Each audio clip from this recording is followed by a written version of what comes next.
राकेश को अब अपनी कमजोरी समझ में आ गई। उसने अपने दिल में कसम खाई कि वह खुद को जरूर बदलेगा।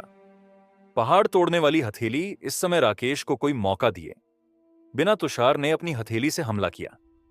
राकेश ने यह देखा, लेकिन उसने इस बार जवाबी हमला नहीं किया। वह पहले से ही समझ गया था कि वह तुषार का कोई मुकाबला नहीं कर सकता और वह निश्चित रूप से हार जाएगा। इसलिए लड़ने का क्या मतलब था? तुषार की हथेली का हमला सीधे राकेश की छाती पर लगा। तुषार के पहाड़ तोड़ने वाले हथेली के हमले से वह उड़ गया। उसने दो मुंह खून उगल दिया और बेहोश हो गया। इस समय पूरी भीड़ चुप थी। किसी ने एक भी बात नहीं कही। यह मैच तुषार ने जीता।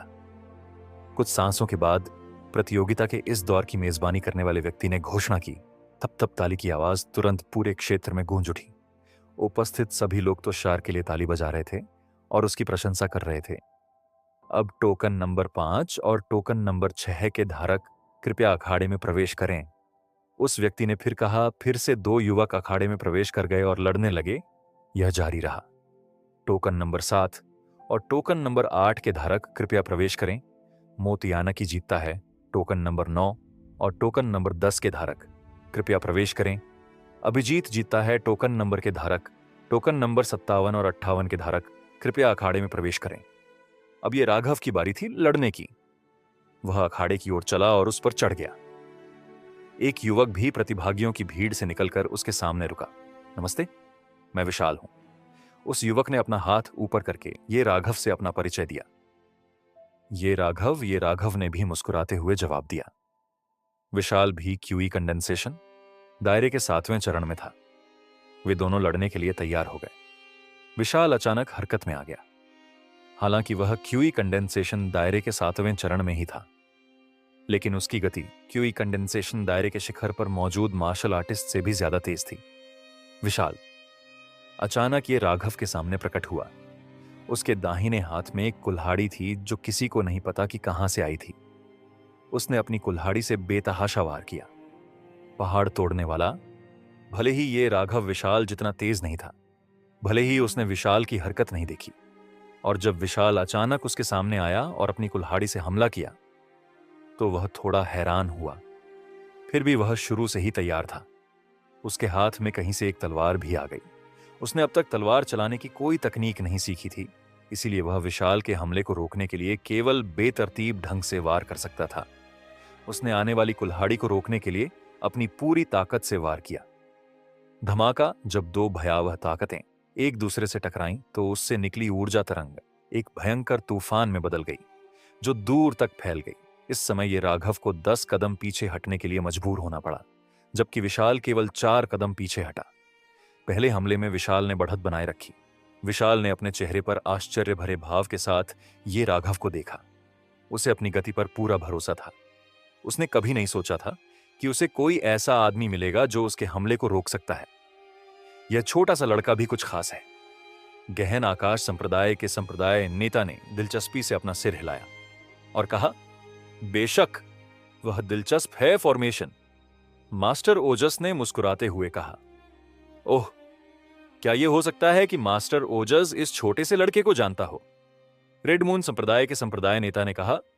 जब अन्य 4 महान संप्रदायों के सभी संप्रदाय नेता और एजो ड्रैगन देश के राजा ने यह सुना तो वे भी मुड़े और रुचि के साथ फॉर्मेशन मास्टर वू को देखने लगे।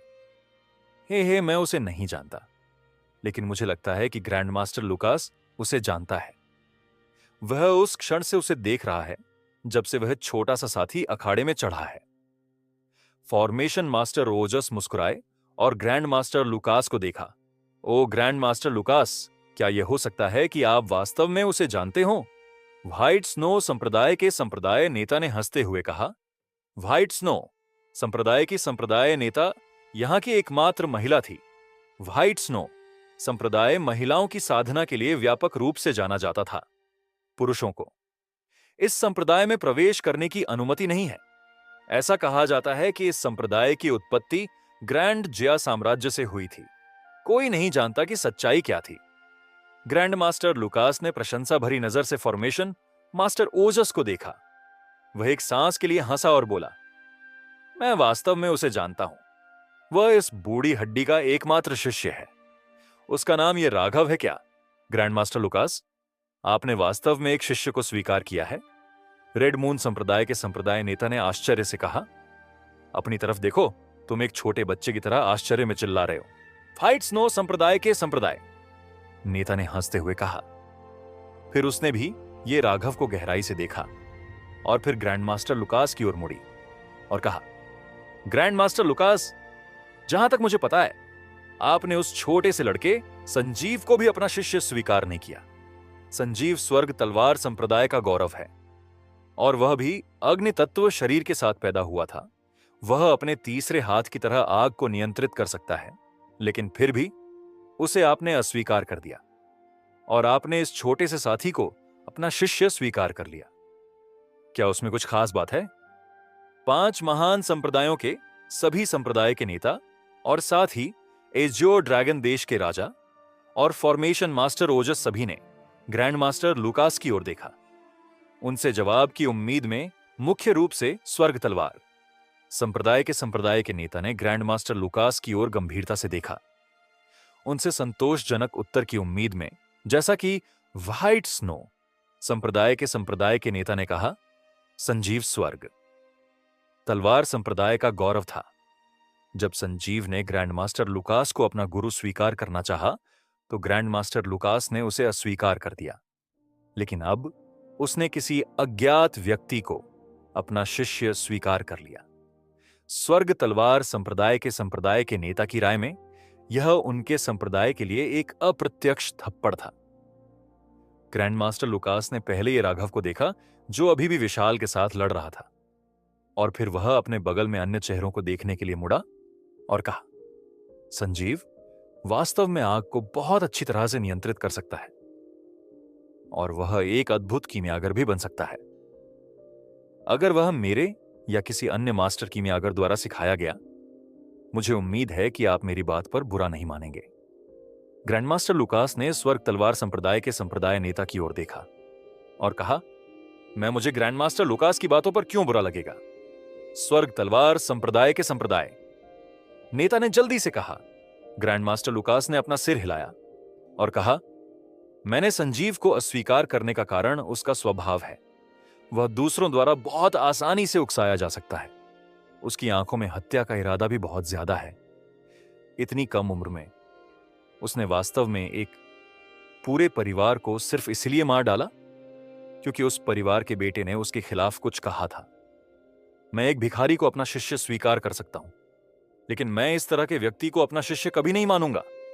जब उसने उस परिवार का कत्लेआम किया तो तुमने उसे सजा भी नहीं दी। मुझे इसके पीछे का कारण नहीं पता, लेकिन शायद इसीलिए कि वह तुम्हारे संप्रदाय का तथाकथित अभिमान था। तुमने उसे सजा नहीं दी, लेकिन अगर मैं तुम्हारी जगह होता तो मैं इस तरह के व्यक्ति को अपंग बना देता या मार भी देता। ग्रैंड मास्टर लुकास ने स्वर्ग तलवार संप्रदाय के संप्रदाय नेता की ओर देखा और कहा, स्वर्ग तलवार संप्रदाय के संप्रदाय नेता ने शर्म से अपना सिर नीचे कर लिया। उसने कुछ नहीं कहा, उसने बस अपना हाथ कसकर पकड़ लिया।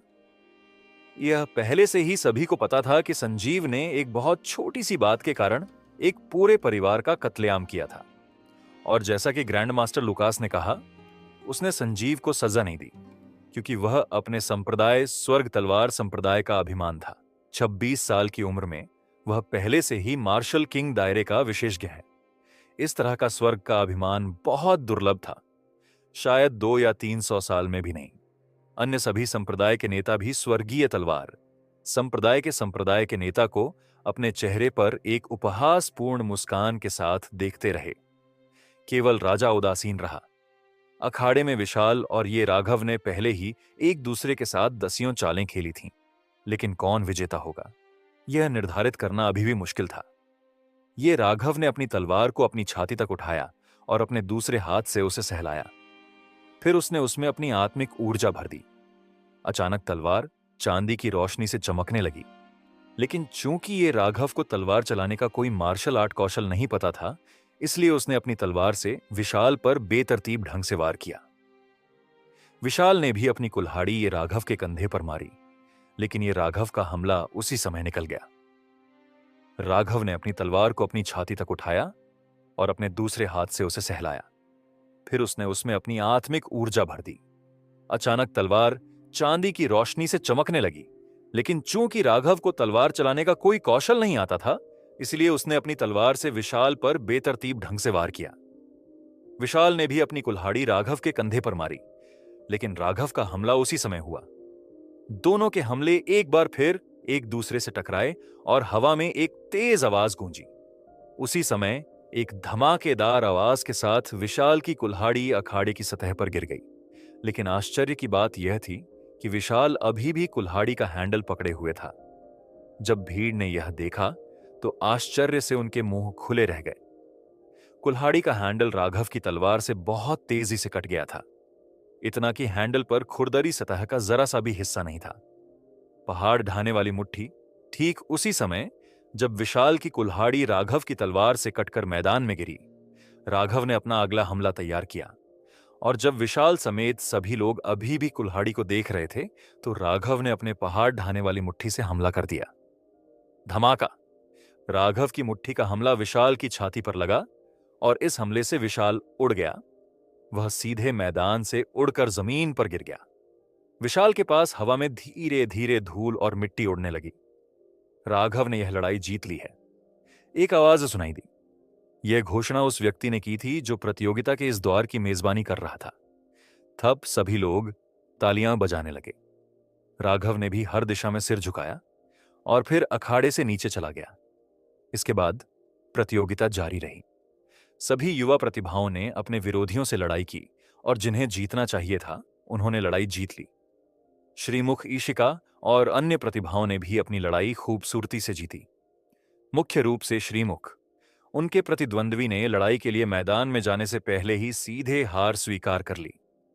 अब जब शीर्ष 50 का फैसला हो गया है, तो सभी 50 प्रतिभागी शीर्ष 25 का फैसला करने के लिए फिर से लड़ेंगे। लड़ाई जारी रही। सभी ने एक बार फिर अपने विरोधियों से लड़ाई की। राघव ने एक युवा मार्शल कलाकार के साथ भी लड़ाई की।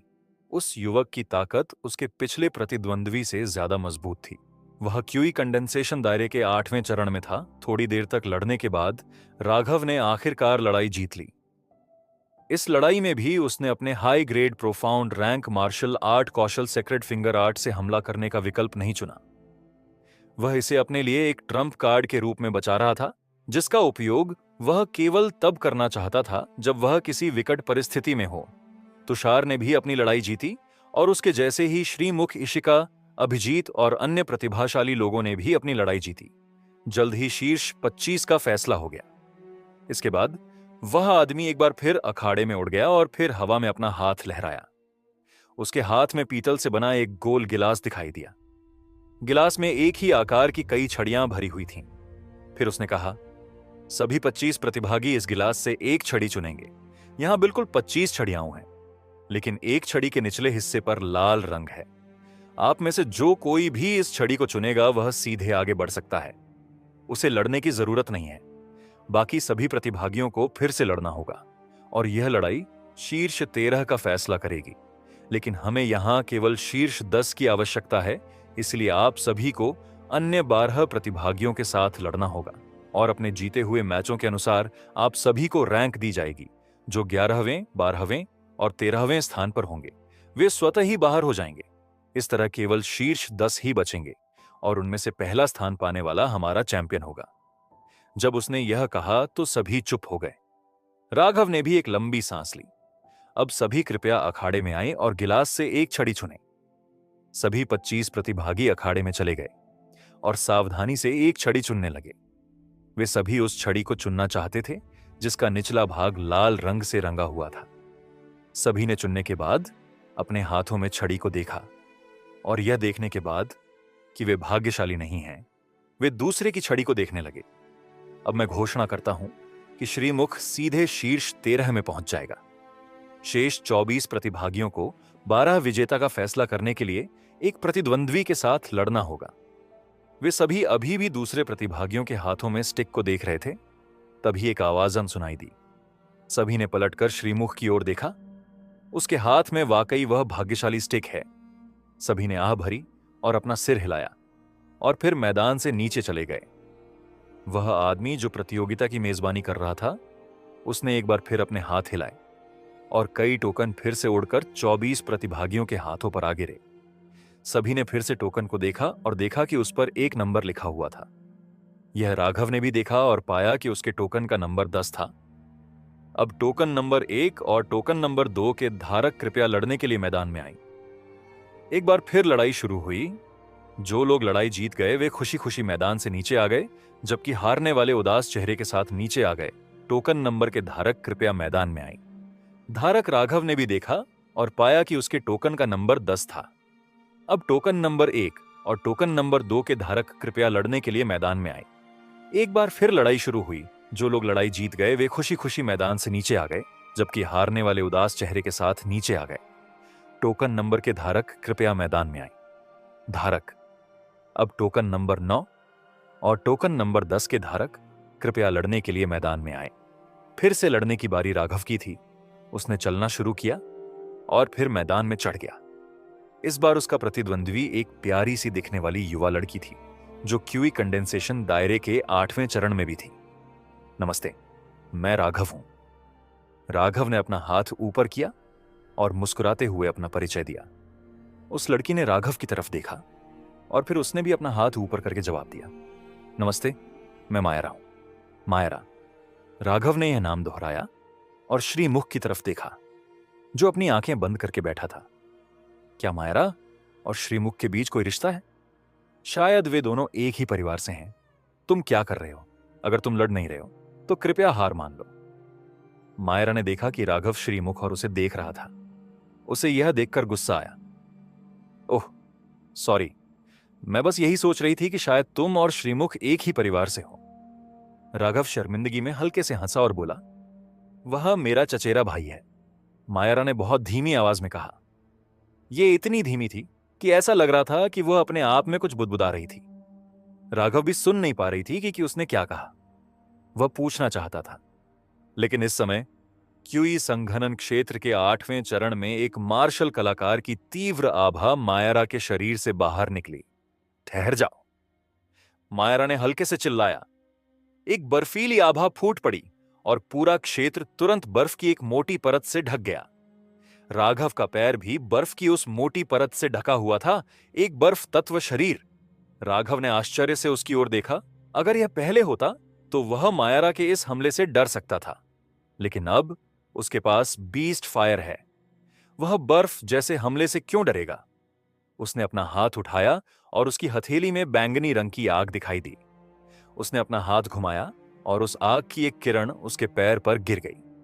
तुरंत उसके पैर से 2 मीटर के दायरे में सारी बर्फ पिघलने लगी, पानी में बदल गई और फिर बीस्ट फायर की उस किरण से निकलने वाली गर्मी के कारण तुरंत वाष्पीकृत हो गई। एक अग्नि आत्मा, ग्रैंडमास्टर लुकास। मैंने कभी नहीं सोचा था कि आप उसे एक दुर्लभ अग्नि आत्मा भी देंगे, ब्लू क्लाउड संप्रदाय के संप्रदाय नेता ने कहा। वह बहुत आश्चर्यचकित था और यह उसके स्वर में देखा जा सकता था, जिसमें उसने ग्रैंड मास्टर लुकास से यह वाक्य कहा था, मैंने उसे कोई अग्नि आत्मा नहीं दी और यह असली अग्नि आत्मा नहीं है। यह एक जानवर की आग है जो उसे अपनी ताकत से मिली है। कहां से मुझसे मत पूछो, क्योंकि इस सवाल का जवाब कुछ ऐसा है जो मुझे भी नहीं पता है, ग्रैंड मास्टर लुकास ने मुस्कुराते हुए कहा। जब सभी संप्रदाय के नेताओं और राजा के साथ साथ फॉर्मेशन मास्टर ओजस ने यह सुना तो वे सभी बहुत हैरान हो गए और राघव को देखने लगे और उसका आकलन करने लगे। अब मैं समझ गया, इसीलिए आपने उसे अपना शिष्य बनाया। व्हाइट स्नो संप्रदाय के संप्रदाय ने समझ में अपना सिर हिलाया और कहा, राघव ने मायरा को हराया। बधाई हो ग्रैंड मास्टर लुकास, आपने एक उत्कृष्ट शिष्य को स्वीकार किया है। रेड मून संप्रदाय के संप्रदाय नेता ने ग्रैंड मास्टर लुकास को बधाई दी। बधाई हो ग्रैंड मास्टर लुकास, बधाई हो ग्रैंड मास्टर लुकास। हर कोई ग्रैंड मास्टर लुकास को राघव को अपना शिष्य स्वीकार करने के लिए बधाई देने लगा। यहां तक कि फॉर्मेशन मास्टर ओजस और साथ ही राजा ने भी उन्हें बधाई दी। हाँ, आप सभी का धन्यवाद, धन्यवाद। ग्रैंड मास्टर लुकास जोर से हंसे। माउंटेन कोलैप्सिंग फिस्ट मायरा अभी भी सदमे में थी जब राघव ने अपने माउंटेन कोलैप्सिंग फिस्ट से हमला किया। माउंटेन कोलैप्सिंग फिस्ट सिर्फ एक साधारण low grade yellow rank martial art कौशल था। इसकी आक्रमण शक्ति बहुत ज्यादा नहीं थी, लेकिन राघव ने अपने हाथों को बीस्ट फायर से ढक लिया। उसकी पूरी मुट्ठी बैंगनी रंग की आग से जलने लगी। जिसने भी यह देखा, उन सभी ने सोचा कि यह कोई अग्नि प्रकार की मार्शल आर्ट स्किल है। आसपास बहुत ज्यादा गर्मी फैलने लगी। उसने अपनी मुट्ठी से मायरा पर हमला किया। मायरा अभी भी सदमे में थी, लेकिन उसकी ओर आ रही गर्मी ने उसे वास्तविकता में वापस ला दिया। उसके पास बर्फ तत्व का शरीर है और इस वजह से वह गोली चलाने के लिए बहुत ज्यादा समझदार थी। उसके पास अपने मार्शल आर्ट स्किल से पलटवार करने के लिए पर्याप्त समय नहीं था, इसलिए उसने एक बार फिर अपने हाथ को बर्फ से ढक लिया और राघव की आने वाली मुट्ठी पर मुक्का मारा। बूम! तुरंत एक विस्फोट हुआ और एक आकृति उड़ गई। यह आकृति मायरा थी। अपनी लापरवाही की वजह से उसे इस टकराव का सामना पड़ा। वह फिर से खड़ी हुई, लेकिन इस बार वह थोड़ा कांप रही थी। इस बार राघव के मार्शल आर्ट कौशल की आक्रमण शक्ति को देखकर कोई भी यह नहीं कहेगा कि यह निम्न श्रेणी के येलो रैंक मार्शल आर्ट कौशल का हमला था। इसकी आक्रमण शक्ति निम्न श्रेणी के गहन रैंक के मार्शल आर्ट कौशल के बराबर थी। यह क्यूई संघनन क्षेत्र के 8वें चरण के मार्शल कलाकार को थोड़ा कष्ट देने के लिए पर्याप्त थी। बर्फीला तूफान। इस बार मायरा ने तुरंत हमला किया। अचानक अखाड़े पर ठंडी हवा की लहर बहने लगी और ठंडी हवा के साथ ही आसमान से बर्फ भी गिरने लगी। कुछ ही समय में पूरा अखाड़ा बर्फ से ढक गया। राघव भी खुद को बर्फ में आधा दबा हुआ पाता है। उसे थोड़ा भी हिलना डुलना बहुत मुश्किल लगता है।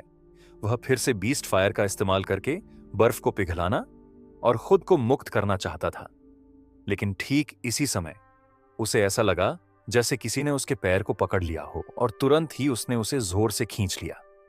राघव अचानक अखाड़े से गायब हो गया। हर कोई इधर उधर देखने लगा। यह देखने की कोशिश कर रहा था कि राघव कहां है, लेकिन वे उसे खोजने में असफल रहे। इस छोटी लड़की की आक्रमण शक्ति बहुत ज्यादा नहीं है, लेकिन उसका हर हमला मुश्किल है। व्हाइट स्नो संप्रदाय के संप्रदाय नेता ने अखाड़े की ओर देखा और कहा, मैं इस छोटी लड़की को ले जाऊंगा। कोई भी अपनी असंतुष्टि नहीं दिखाता। व्हाइट स्नो संप्रदाय के संप्रदाय नेता ने संतुष्टि में अपना सिर हिलाया और फिर ग्रैंड मास्टर लुकास की ओर देखने के लिए मुड़े और हंसे। लगता है कि आपका शिष्य यहां हार जाएगा? यह सच नहीं हो सकता है। मत भूलो कि राघव के पास बीस्ट फायर है, जो किसी भी पानी या बर्फ जैसे हमलों के लिए एकदम सही जवाबी हमला है। ग्रैंड मास्टर लुकास केवल मुस्कुराए और कुछ नहीं बोले, लेकिन इस समय गहन आकाश संप्रदाय के संप्रदाय नेता की आवाज सुनाई दी। सभी ने अपना सिर हिलाया। व्हाइट स्नो संप्रदाय के संप्रदाय नेता कुछ कहना चाहते थे, लेकिन वह गहन आकाश संप्रदाय के संप्रदाय नेता के शब्दों का खंडन करने के लिए खुद को नहीं ला सके, क्योंकि उन्होंने जो शब्द कहे थे वे सत्य थे। अखाड़े में राघव कहीं नजर नहीं आ रहा था। मायरा भी इस समय पसीने से लथपथ थी। पूरा अखाड़ा बर्फ से ढका हुआ था, लेकिन मायरा का माथा पसीने से लथपथ था। यह स्पष्ट था कि वह किसी चीज को बाहर आने से रोकने की कोशिश कर रही थी, इसीलिए उसके माथे से पसीना बह रहा था। इस समय अखाड़े में अचानक बर्फ पिघलने लगी और भाप बनकर उड़ने लगी। जब बर्फ की सिर्फ एक पतली परत बची तो वह अचानक फट गई और वहां से एक आकृति उछलकर ऊपर आई। राघव एक बार फिर अखाड़े में दिखाई दिया। उसने 4-5 लंबी सांसें लीं और उसके बाद ही वह खुद को स्थिर कर पाया। वह पूरे समय बर्फ में दबा हुआ था। वह कई बार बाहर आना चाहता था, लेकिन कोई चीज उसे रोक रही थी। उसे बर्फ के अंदर अपना हाथ हिलाने में भी बहुत मुश्किल हो रही थी। कुछ समय बाद उसे सांस लेने में भी मुश्किल होने लगी, लेकिन इस समय उसने बीस्ट फायर का इस्तेमाल किया और उस अनजान चीज को कमजोर कर दिया, जो उसे बाहर आने से रोकने की कोशिश कर रही थी। आखिरकार वह बाहर आने में कामयाब हो गया। उसने मायरा को गंभीरता से देखा। इस बार उसने अपने प्रतिद्वंद्वी को गंभीरता से लेना शुरू कर दिया। इससे पहले उसने सोचा था कि केवल श्रीमुख और तुषार ही उसके सच्चे प्रतिद्वंद्वी माने जा सकते हैं, लेकिन अब वह समझ गया कि वह यहां किसी को भी कम नहीं आंक सकता। हर प्रतिद्वंद्वी पिछले प्रतिद्वंद्वी से अधिक शक्तिशाली है। राघव ने एक बार फिर अपनी मुट्ठी को बैंगनी रंग की बीस्ट फायर से ढक लिया और मायरा की ओर झपटा पहाड़ ढाने वाली मुट्ठी। तुरंत आइस हैमर मायरा ने भी जोर से चिल्लाया और अपने दोनों हाथ आसमान की ओर उठाए। अचानक ठंडी हवा पागलों की तरह बहने लगी और मायरा के सिर के ऊपर हवा में एक भंवर बन गई। हवा के कारण धूल हवा में उड़ने लगी, लेकिन आश्चर्य की बात यह थी कि धूल भंवर में नहीं गई, बल्कि हर दिशा में फैलने लगी। अखाड़े पर बहुत अधिक धूल नहीं थी, इसीलिए इससे बहुत अधिक समस्या नहीं हुई। लेकिन इसकी वजह से सभी लोग यह नहीं देख पा रहे थे कि अखाड़े में क्या हो रहा है। कुछ देर बाद हवा चली और जब सबने उधर देखा तो पाया कि मायारा के सिर के ऊपर बर्फ से बना एक हथौड़ा हवा में तैर रहा था। यह बहुत बड़ा हथौड़ा था, करीब 2 मीटर लंबा, और हथौड़े का सिर भी करीब 1 मीटर लंबा था। ठीक इसी समय राघव की मुट्ठी मायारा के सामने कौंक गई। हुआ मायारा ने अपना हाथ राघव की ओर ऐसे हिलाया जैसे वह उस पर कुछ फेंक रही हो। बर्फ का हथौड़ा जो चुपचाप हवा में तैर रहा था, अचानक इस पल हिल गया। यह बहुत तेज था और पलक झपकते ही राघव के सामने आ गया। बूम!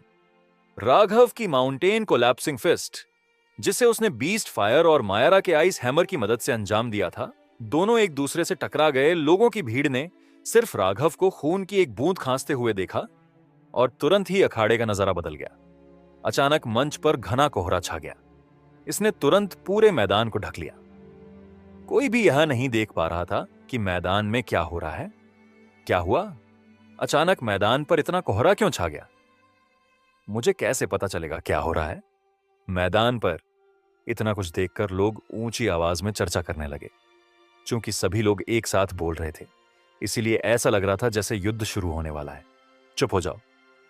अचानक पूरे मैदान में एक तेज आवाज गूंजी। सभी लोग तुरंत शांत हो गए, क्योंकि वह आवाज किसी और की नहीं बल्कि एज और ड्रैगन कंट्री के राजा की थी। तभी राजा के पीछे से एक आदमी निकला और आसमान में उड़ गया और ठंडी आवाज में बोला, यहां इतनी परेशानी पैदा करने की जरूरत नहीं है। अगर परेशानी पैदा करनी है तो वापस चले जाओ। जहां तक अखाड़े पर कोहरे की बात है, तो यह राघव और मायारा के हमलों की टक्कर के कारण हुआ था। एक बर्फ का इस्तेमाल कर रहा था, जबकि दूसरा आग का इस्तेमाल कर रहा था। राघव का हमला एक दुर्लभ अग्नि प्रकार के मार्शल आर्ट कौशल द्वारा किया गया था, जबकि मायरा आइस हैमर का हमला पूरी तरह से बर्फ से बना था। जब बर्फ और आग मिले तो परिणाम कोहरे के रूप में सामने आया, जिसे आप सभी अखाड़े में देख रहे हैं। यह वास्तव में कोहरा नहीं है, बल्कि धुआं है। नहीं, भाप, जो भी हो, इसे यहीं छोड़ दें। मुझे उम्मीद है कि सभी समझ गए होंगे। अब कृपया चुप रहें। यह कहने के बाद वह चुपचाप वापस चला गया जहां से वह आया था। सभी लोग भी समझ गए कि क्या हो रहा था, इसलिए उन्होंने जोर से बोलना जारी नहीं रखा और बस अखाड़े को घूरते रहे, कोहरे के गायब होने का इंतजार करते रहे। हर कोई फायर सोल जैसे अस्तित्व के बारे में नहीं जानता था, और यह उस आदमी पर लागू हुआ जिसने लोगों की भीड़ को सब कुछ समझाया था। वह नहीं जानता था कि राघव के हाथ में बैंगनी रंग की आग बीस्ट फायर थी। उसने केवल यही सोचा कि यह बैंगनी रंग की आग कुछ ऐसी चीज थी जो राघव ने कुछ दुर्लभ विशेष अग्नि प्रकार की मार्शल आर्ट कौशल का अभ्यास किया था। राघव और मायारा का मुकाबला बराबरी पर छूटा। श्रीमुख ने इशिका को हराया। हर कोई फायर सोल जैसे अस्तित्व से अवगत नहीं था, और यह उस व्यक्ति पर लागू होता है जिसने लोगों की भीड़ को सब कुछ समझाया था। वह नहीं जानता था कि राघव के हाथ में बैंगनी रंग की आग बीस्ट फायर थी। उसने केवल यही सोचा कि यह बैंगनी रंग की आग कुछ ऐसी है जो राघव ने कुछ दुर्लभ विशेष अग्नि प्रकार की मार्शल आर्ट कौशल का अभ्यास करके निकाली है। वैसे भी उसने अभी लोगों की भीड़ को जो समझाया, वह भी 99.99% सत्य था। कुछ समय बाद धीरे धीरे अखाड़े से कोहरा गायब हो गया। अब हर कोई अखाड़े में सब कुछ स्पष्ट रूप से देख सकता था। राघव और मायरा दोनों अखाड़े के 2 अलग अलग किनारों पर एक दूसरे के विपरीत खड़े थे। उनके मुंह के कोने से खून बह रहा था। मायरा की हालत बहुत खराब थी। वह लगातार कांप रही थी, ठीक से खड़े होने की कोशिश कर रही थी। उसके शरीर पर कई जगह चोट लगी थी। यह साफ था कि पिछले हमले से वह बहुत बुरी तरह से पीड़ित थी, लेकिन राघव की हालत उससे भी ज्यादा खराब थी। इस लड़ाई में उसने बार बार मायरा को कम आंका। इस वजह से उसे पिछले हमले से भी बहुत बुरी तरह से पीड़ित होना पड़ा। आखिर मायरा का हमला सीधे राघव की मुट्ठी से टकराया। मायरा अभी भी उनके हमलों की टक्कर की जगह से कुछ दूरी पर था, लेकिन राघव बिल्कुल वहीं था। मायरा के साथ इस लड़ाई में उसे बार बार कम आंकने के कारण उसने अपने high grade profound rank martial art skill sacred finger art का इस्तेमाल नहीं किया। अगर उसने इस स्किल का इस्तेमाल किया होता तो उसे अब तक जीत मिल गई होती। लेकिन अब पछताने से क्या फायदा? उसका पूरा शरीर खून से लथपथ था। वह खड़े होने की कोशिश करते हुए भी कांप रहा था। यह स्थिति देखकर लोगों की पूरी भीड़ और सभी प्रतिभागी चुप हो गए। वे देखना चाहते थे कि आगे क्या होने वाला है। क्या राघव जीतेगा या मायरा इस लड़ाई का विजेता होगा? सभी ने इंतजार किया, काफी देर तक इंतजार किया, लेकिन फिर भी दोनों मुख्य आकृतियों की ओर से कोई हलचल नहीं हुई। जब वे अधीर होने लगे तो राघव ने अचानक अपना पहला कदम आगे बढ़ाया। यह देखकर एक बार फिर सभी ने अपना ध्यान अखाड़े पर केंद्रित कर लिया और बिना पलक झपकाए घूरने लगे। राघव बहुत धीरे धीरे मायरा की ओर बढ़ा। हर एक हमले को झेलने के बाद राघव कुछ देर के लिए रुक जाता और फिर वह फिर से एक कदम आगे बढ़ जाता। जब राघव आधे रास्ते पर पहुंच गया तो इस समय मायरा ने भी अपना पहला कदम आगे बढ़ाया और राघव की ओर चलना शुरू कर दिया। काफी देर बाद वे दोनों एक बार फिर एक दूसरे के सामने खड़े थे। अब उनके बीच की दूरी 1 मीटर से भी कम थी। सबको लगा कि शायद अब वे लड़ने लगेंगे, लेकिन उसके बाद जो हुआ उसने उन्हें जोर जोर से कोसने पर मजबूर कर दिया। राघव और मायरा एक दूसरे से 1 मीटर से भी कम दूरी पर थे। वे दोनों जमीन पर गिर पड़े और बेहोश हो गए। भाड़ में जाओ, वे ऐसे ही बेहोश हो गए। हमने उनके लड़ने का इतने लंबे समय तक इंतजार किया है, लेकिन अब वे भाड़ में जाओ। यह बहुत गुस्सा दिलाने वाला है, ऐसा नहीं हो सकता। मैं उन्हें बुरी तरह पीटना चाहता हूं। यह वाकई एक बार फिर लोगों की भीड़ भावनाओं से भर गई, लेकिन इस बार केवल गुस्सा था। वे राघव और मायरा को कोसने लगे। और क्यों नहीं, आखिरकार वे राघव और मायरा की लड़ाई का अंत देखने के लिए बहुत लंबे समय से इंतजार कर रहे थे। हर दूसरी लड़ाई की तरह इस लड़ाई का भी अंत होना था, लेकिन उनकी लड़ाई का अंत कुछ ऐसा था जिसकी किसी ने कल्पना भी नहीं की थी। राघव और मायरा के बीच यह मुकाबला बराबरी का माना जाएगा। प्रतियोगिता के मेजबान ने जल्दी से घोषणा की। वह भी इस मुकाबले का अंतिम परिणाम देखने के लिए उत्सुक था, लेकिन जब वास्तव में परिणाम सामने आया तो उसे उल्टी आ गई। इस समय ग्रैंड मास्टर लुकास ने अपना हाथ हिलाया। राघव और मायरा, जो अखाड़े में बेहोश पड़े थे, अपने आप उनकी ओर उड़े। ग्रैंड मास्टर लुकास ने फिर उन दोनों की हालत देखी और फिर उन्होंने उन दोनों को एक गोली खिलाई और अपनी शक्तिशाली आत्मिक ऊर्जा की मदद से उन्होंने गोली के प्रभाव को पचाने और भंग करने में उनकी मदद की। राघव और मायरा का शरीर धीरे धीरे ठीक होने लगा। उन्हें ठीक होने में कुछ समय लगेगा। अगली 2 लड़ाइयों के अंत तक वे निश्चित रूप से ठीक हो जाएंगे, ग्रैंडमास्टर लुकास ने कहा। अन्य लोगों ने केवल अपना सिर हिलाया और स्वर्ग तलवार संप्रदाय के नेता ने प्रतियोगिता की मेजबानी करने वाले व्यक्ति को संकेत दिया। वह आदमी समझ गया और तुरंत कहने लगा, चूंकि यह मुकाबला बराबरी पर खत्म हुआ है, इसीलिए हम दोनों को आगे बढ़ने देंगे। अब शीर्ष 13 नहीं बल्कि शीर्ष 14 होंगे और मुकाबले का नियम अपरिवर्तित रहेगा। अब अगली लड़ाई जारी रहेगी। इस विचार पर किसी ने आपत्ति नहीं जताई। जब उसने यह कहना समाप्त किया तो 2 युवक अखाड़े की ओर चले गए और अपना परिचय देने के बाद वे आगे बढ़ने लगे। लड़ाई और उनकी लड़ाई के बाद 2 प्रतिभागियों के बीच अगली लड़ाई जारी रही, जैसा कि ग्रैंड मास्टर लुकास ने कहा। जब दूसरी लड़ाई समाप्त हुई तो राघव और मायरा जाग गए। उन्होंने जागने के तुरंत बाद अपने शरीर की जांच की और यह देखकर आश्चर्यचकित हुए कि वे लगभग पूरी तरह से ठीक हो गए हैं। उसके बाद उन्हें अपनी स्थिति के बारे में पता चला और फिर से आश्चर्य हुआ कि वे दोनों अगले दौर के लिए आगे बढ़ गए। उन्होंने अपना समय बर्बाद नहीं किया और अपनी आत्मिक ऊर्जा को पुनः प्राप्त करने के लिए ध्यान करना शुरू कर दिया। अब दिन की लगभग शाम हो चुकी थी। सूरज ढलने वाला था और इस समय शीर्ष 14 का फैसला आखिरकार हो गया।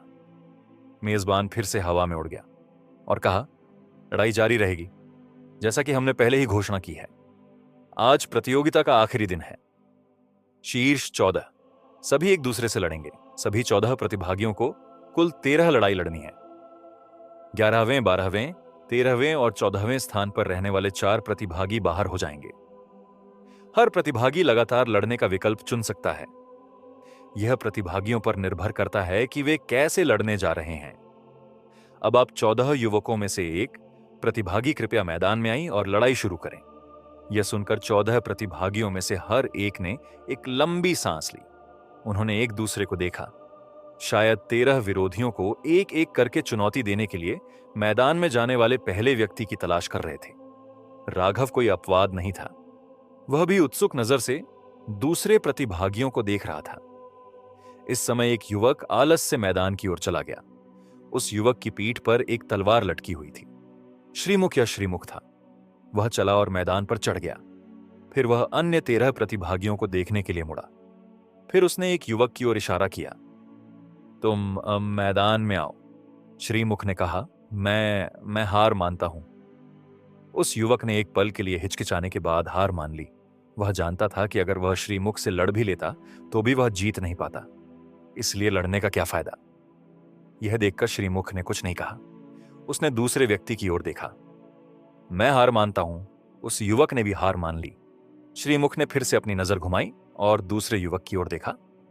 मैं हार मानता हूं, मैं हार मानता हूं। ठीक इसी तरह 14 प्रतिभागियों में से 8 ने बिना लड़े ही हार मान ली। लोगों की भीड़ निराश हुई, लेकिन फिर भी यह उनकी उम्मीद के मुताबिक ही था। प्रतियोगिता के दूसरे दौर की शुरुआत से लेकर अब तक श्रीमुख के हर प्रतिद्वंद्वी ने बिना लड़े ही हार मान ली। यहां तक कि तुषार के ज्यादातर प्रतिद्वंद्वी ने बिना लड़े ही हार मान ली। 8 प्रतिभागियों के हार मान लेने के बाद श्रीमुख ने बाकी 6 प्रतिभागियों की ओर देखा।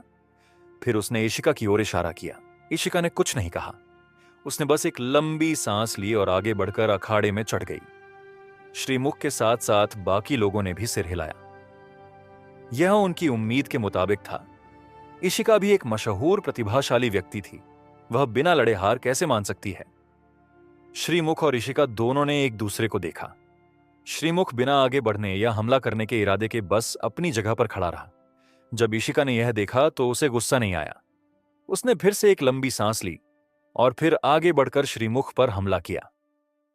पानी की गोली वह श्रीमुख से 2 मीटर दूर दिखाई दी और उस पर हमला कर दिया।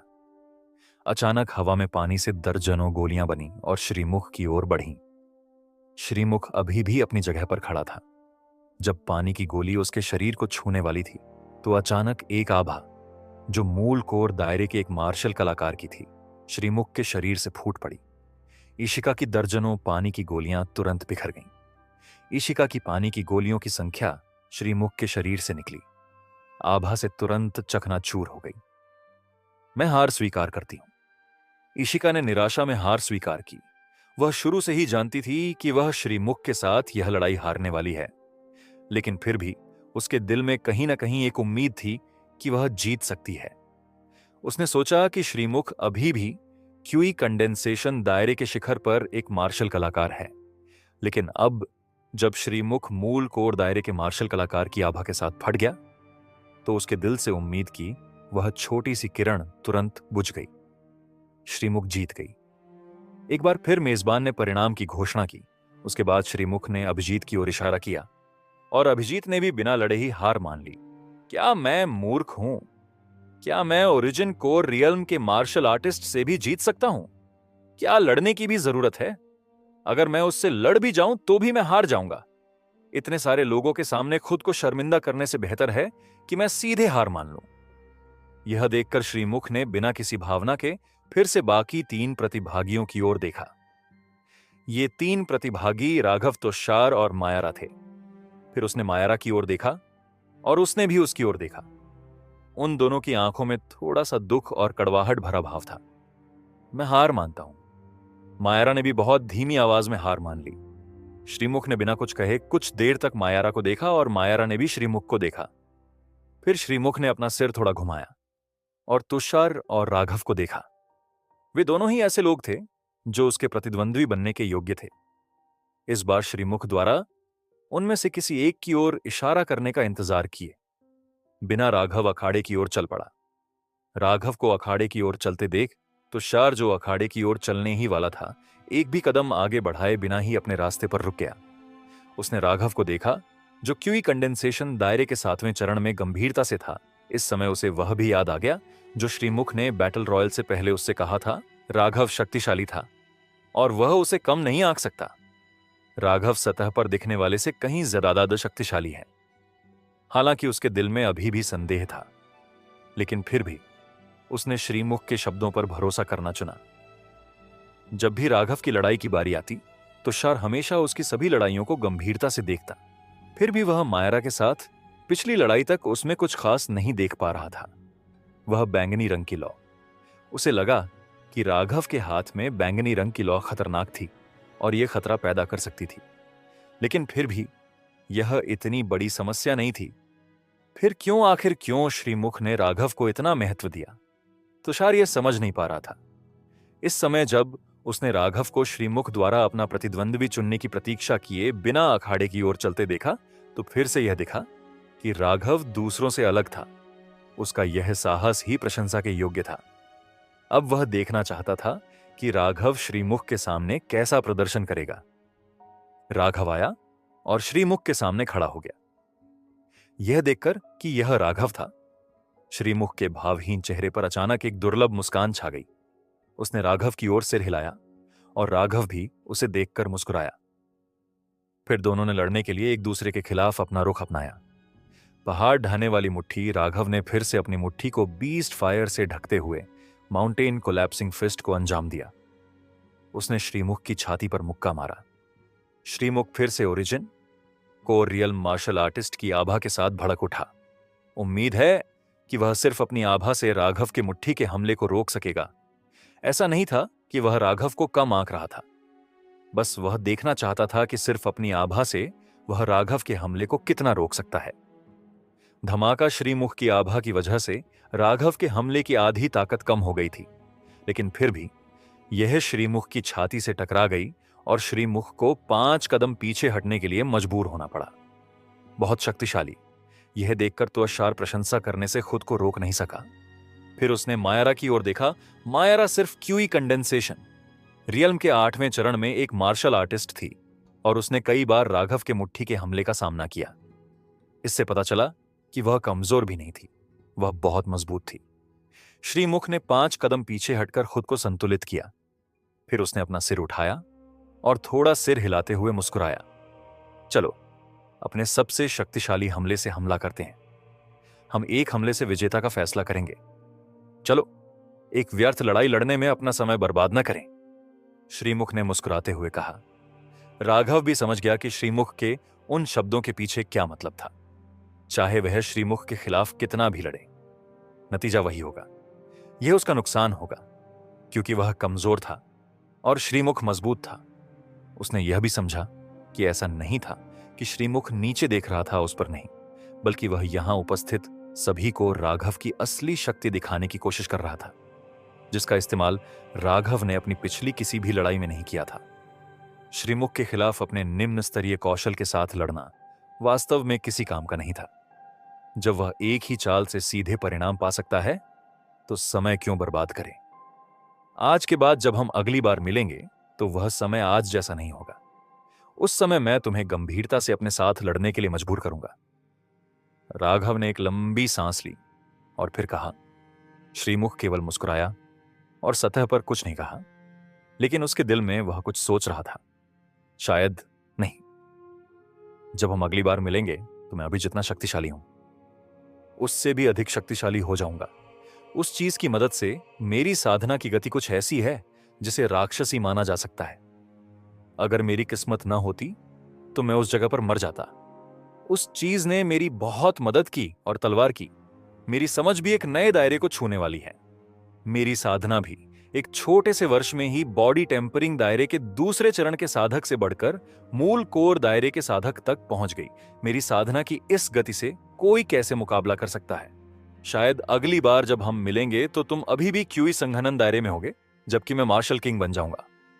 आखिरकार वह चीज बहुत ही स्वर्ग विरोधी है। श्रीमुख ने यह बातें सोचना शुरू कर दिया और फिर वह वास्तविकता में वापस आ गया। हां, हम उस समय देखेंगे, श्रीमुख ने कहा। फिर उसने अपनी पीठ से तलवार निकाली और उसे अपनी छाती तक उठाया। चलो शुरू करते हैं, श्रीमुख ने कहा। राघव ने भी अपना सिर हिलाया। एक ही हमले सबसे मजबूत हमले से लड़ाई के परिणाम का फैसला करने का क्या मतलब है? ब्लू क्लाउड संप्रदाय के संप्रदाय नेता ने धीमी आवाज में कहा, बिल्कुल ऐसा लगता है कि श्रीमुख और यह बदमाश राघव एक दूसरे को जानते हैं। और श्रीमुख के शब्दों से मैं यह निष्कर्ष निकालता हूं कि शायद राघव के पास अभी भी एक तुरुप का पत्ता है जिसका उसने अपनी पिछली लड़ाई में इस्तेमाल नहीं किया। फाइट्स नो सेक्ट के संप्रदाय नेता ने कहा, ऐसा कैसे हो सकता है? अगर उसके पास वाकई कोई तुरुप का पत्ता था तो उसने मायारा के साथ अपनी लड़ाई में इसका इस्तेमाल क्यों नहीं किया? स्वर्ग तलवार संप्रदाय के संप्रदाय नेता ने नाक भौं सिकोड़ी। ग्रैंडमास्टर लुकास ने स्वर्ग तलवार संप्रदाय के संप्रदाय नेता की ओर देखा। वह यह भी समझ गया कि स्वर्ग तलवार संप्रदाय के संप्रदाय नेता राघव को अपना शिष्य बनाने के मामले में उससे असंतुष्ट थे, जबकि उनके संप्रदाय के गौरव संजीव को उन्होंने अस्वीकार कर दिया था। ग्रैंडमास्टर लुकास ने कुछ नहीं कहा और अखाड़े की ओर देखने लगे।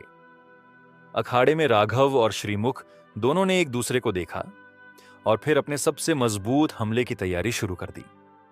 राघव ने अपनी तर्जनी के ऊपर अपनी आत्मा ऊर्जा को संघनित करना शुरू कर दिया। उसने सोचा कि अगर वह अपनी तर्जनी के ऊपर इसे संघनित करते हुए बीस्ट फायर को अपनी आत्मा ऊर्जा के साथ मिला दे और फिर पवित्र उंगली कला को अंजाम दे तो यह कितना शक्तिशाली होगा। इससे पहले जब उसने माउंटेन कोलैप्सिंग फिस्ट को अंजाम देने के लिए अपनी पूरी मुट्ठी को बीस्ट फायर से ढक लिया था, यह सिर्फ मुट्ठी को बीस्ट फायर से ढक रहा था। उसने इसे mountain collapsing fist martial art कौशल के साथ विलय नहीं किया था। एक अतिरिक्त विशेषता को मिलाना जो किसी निश्चित मार्शल आर्ट कौशल के लिए विदेशी है, शून्य से एक मार्शल सम्राट दायरे विशेषज्ञ बनने की खेती करने से कहीं अधिक कठिन है। तो दोस्तों, ये थी आज की कहानी। उम्मीद है आपको ये नॉवेल एक्सप्लेनेशन पसंद आया होगा। अगर आप किसी और नॉवेल को सुनना चाहते हैं या किसी कहानी के बारे में जानना चाहते हैं तो कृपया हमें कमेंट सेक्शन में बताएं। हम आपके लिए और भी रोमांचक और मनोरंजक कहानियां लाते रहेंगे। हमारे चैनल एफएस नोवेल एक्सप्लेनर को सब्सक्राइब करना न भूलें और बेल आइकॉन को दबाएं ताकि आप हमारी कोई भी वीडियो मिस ना करें। और हां, अगले एपिसोड के लिए तैयार रहें क्योंकि कहानी में अभी और भी ट्विस्ट और टर्न आने बाकी हैं। मिलते हैं अगली कहानी में, तब तक के लिए अलविदा।